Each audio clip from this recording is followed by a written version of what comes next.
vuelven a registrarse hechos violentos y recibo a Adrián López con mucho gusto, como lo hemos hecho en los últimos días. Lo decía, querido Adrián, muy lamentable la información de este joven que pierde la vida en el fuego, pues no siquiera es fuego cruzado, porque al parecer estaba en su departamento, entran elementos de la policía local, también fuerzas federales, hay gases de algún tipo, está él con su esposa y su hija, trata de abrir una puerta para ventilar la habitación porque se estaban intoxicando su esposa y su hija muy, muy chiquita, y a la hora de abrir la puerta le disparan los propios policías. ¿Qué tal, Enrique? Muy buenas tardes. Pues sí, muy lamentable el caso de Juan Carlos Sánchez. Lo que no sabemos es exactamente cómo pasó. Esa que tú cuentas es una de las versiones que circula en redes sociales.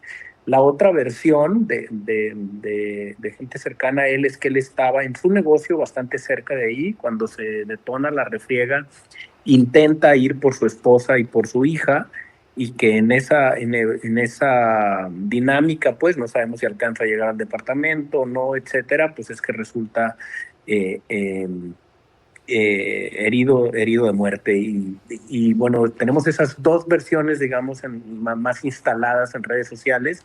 Nosotros hemos estado intentando contactar a la familia, no lo hemos logrado.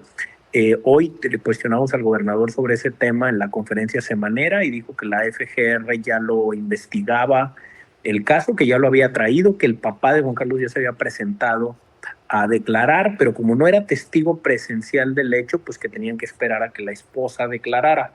Que la esposa fue evacuada junto con su bebé en el momento de la refriega por la intoxicación por los gases que estaban allí circulando, ¿no? Al parecer de las granadas estas de gas. Y bueno, eso es lo que tenemos hasta ahora. La FGR tiene pues que deslindar responsabilidades. Parte de lo que cuestionamos es pues quién se haría responsable de este homicidio o del deceso de Juan Carlos Sánchez. La otra cosa importante es que en su momento, pues quien informó de que era uno de los 3 agresores reducidos fue el propio gobernador, con información, hoy lo aclaró, de la Secretaría de Seguridad Pública. Y bueno, fue la versión oficial que retomamos todos los medios locales por una razón muy sencilla, que es que nadie pudo entrar al enfrentamiento hasta que acabó, obviamente, ¿no? Eso fue lo que encontramos. Y ahora, a partir de ayer, empieza a circular esta versión. Yo lo aclaraba ahí en mi cuenta de X, pues diciendo, a ver, vamos a reportear esto, porque las versiones en redes sociales pues no son suficientes, entonces tenemos que todavía pues hacer ese No, por trabajo. Muy, supuesto. muy lamentable, No, la verdad, y sobre todo porque llega en un momento en que las autoridades pues están dando la pelea contra este asunto, sí, no, una guerra muy compleja y y donde no la les población abonan nada, ¿no? civil ha llevado la peor parte y lo hemos ido narrando aquí en los Totalmente. últimos días. Déjame hacer una muy breve pausa, Adrián. Te quiero preguntar también de las comunidades cercanas a Culiacán. Nos dicen pues que en muchos lados no solamente la gente se está guardando, en otros han decidido simplemente moverse a otros lados. Entonces hacemos una muy breve pausa y regresamos con esta información en tiempo real. Estamos en tiempo real platicando con Adrián López, el director del Noroeste. Nos decías, Adrián, pues obviamente el caso de este joven que fallece el fin de semana y que todavía pues no se ha logrado esclarecer con absoluta claridad en qué circunstancias, pues se suma a una serie de disrupciones a la vida, a las actividades cotidianas de los culiacanenses durante todo este tiempo, que han tenido que ver interrumpidas pues, sus actividades laborales. Muchos han decidido permanecer en casa, sobre todo en las comunidades, digamos, en la periferia de Culiacán. Los padres de familia han mantenido fuera de los salones de clase a sus hijos y esto continúa. Sí, bueno, habría que, creo, identificar 2 grandes dinámicas después del 9 de septiembre. La primera creo que es la emergencia de una violencia real, que básicamente tiene 3 delitos dominantes. La primera, obviamente, son los homicidios. Llevamos 73 homicidios al día de hoy.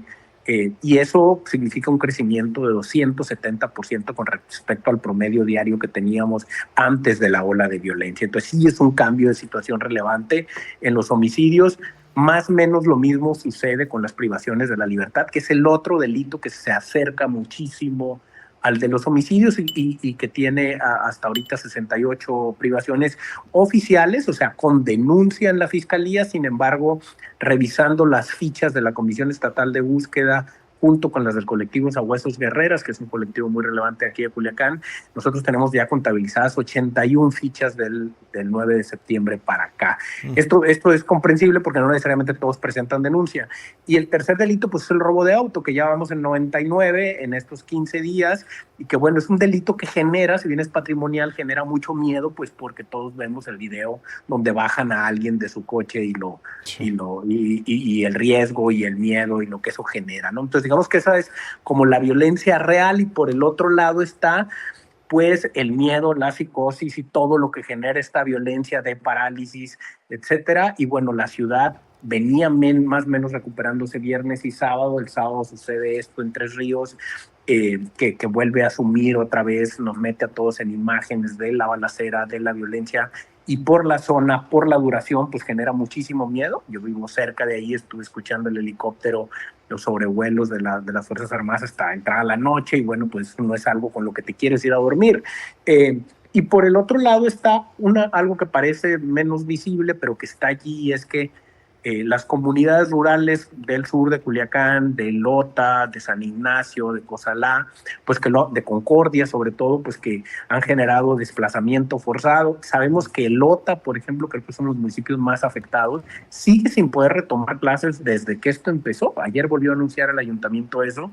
Sabemos de muertos ahí, sabemos de enfrentamientos ahí, sabemos de desplazamiento ahí, incluso pues de allanamiento de casas de algunas familias que fueron literalmente corridas de su comunidad, y bueno, ese no llama tanto la atención porque no está en lo urbano y de eso solemos tener menos material, pero pues también está así El Dorado, también está así Costa Rica, y todos los días pues nos reportan personas desaparecidas o personas asesinadas. Entonces, claro que hay un trastocamiento brutal por una violencia que es muy real, un cambio de circunstancias muy real, y por el otro lado, pues por lo que eso genera en la conversación colectiva. Hoy los papás salieron a protestar diciendo queremos seguir en clases virtuales. El gobernador hacía un llamado explicando el operativo, pero lo cierto es que el ausentismo en las escuelas públicas fue brutal.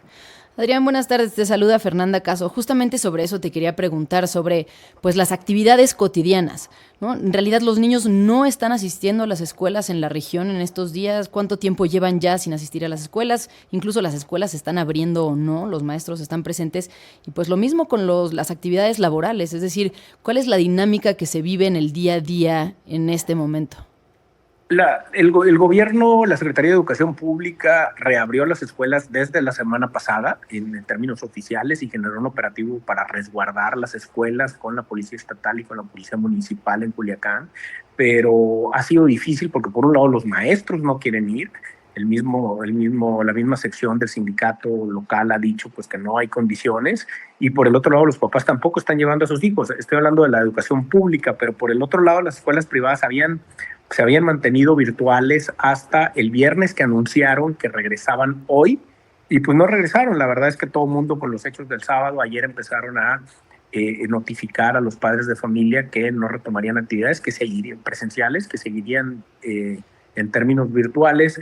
Y la Universidad Autónoma de Sinaloa, que al principio había suspendido en todo el estado, ya solamente ha mantenido la virtualidad en la zona centro del estado, en Culiacán, en el Lota, en Nabolato, etcétera, mientras que pues ya en el norte y en Mazatlán y el sur sí está habiendo actividad presencial. Entonces, esa es una cosa. La otra es, pues la actividad comercial está medianamente recuperándose, no está completamente vacío, hay rutas de autobuses, se siente un poco más pues del reparto de las plataformas digitales, del transporte público, etcétera. Pero lo cierto, y creo que el mayor impacto se nota muchísimo a partir de la tarde-noche, cuando se oscurece. La gente se resguarda de inmediato, la vida nocturna está prácticamente en el suelo, y no hay vida nocturna. Sí, es una especie de toque de queda autoimpuesto ante las circunstancias que se guarda, se han vivido. Sí. Y algo que influye mucho, y lo hemos notado, son notas que generan muchos clics, es que algo que ha hecho el crimen organizado en estos últimos años es lanzar ponchallantas. Entonces lanzan ponchallantas cuando están haciendo pues alguna movida de ellos, que sienten que los van persiguiendo, o que están ellos persiguiendo a algún otro grupo. Entonces lanzan ponchallantas en los bulevares. Hoy por la mañana tuvimos un reporte ahí cerca de la Fiscalía, y eso congela completamente esa zona, pues porque ya nadie circula por allí, porque alguien se poncha, porque tú sabes lo que es lo que provoca un accidente en un crucero concurrido. Entonces Sí. se vuelve todo es un caos momentáneo que en lo que se atiende, no es que haya víctimas, digamos, directas en términos de integridad, pero sí genera un miedo, un caos de ya no voy a circular. Absolutamente entendible y te agradecemos, Adrián, durante todos estos días, Adrián López, director del Noroeste, que nos hayas acompañado con la información, porque yo entiendo que la gente puede decir, bueno, ya llevan 2 semanas en eso. Es que la gente en Culiacán lleva 2 semanas en esto. Es un centro urbano mayor en nuestro país, y no solamente en Culiacán, en sus alrededores, que está viviendo pues este estado de sitio, esta violencia y esta disrupción a partir de la presencia de grupos armados a los que el propio Estado ha reconocido como los responsables de restablecer la paz. Y no es un asunto menor, y estaremos y seguiremos informando sobre lo que ocurre en Culiacán, porque es importante, más allá de los señalamientos sobre la naturaleza de nuestro interés en lo que ocurre en Culiacán por parte del propio presidente, la realidad es que la información es lo que está ocurriendo, los hechos son los que están ocurriendo, y la gente en Culiacán pues nos lo exige. Y han sido muy vocales en exigirnos a los medios de información nacionales. Obviamente la relación que tienen con ustedes como un medio local es distinta, porque es una relación mucho más cercana, ¿no? Mucho más de servicio, que qué bueno que así sea, pero por supuesto que la atención de los medios nacionales también debe estar postrada sobre lo que sucede en este momento allá, y seguirá siendo así. Querido Adrián López, muchísimas gracias. Al contrario, gracias a ustedes, Enrique, Fernanda, buenas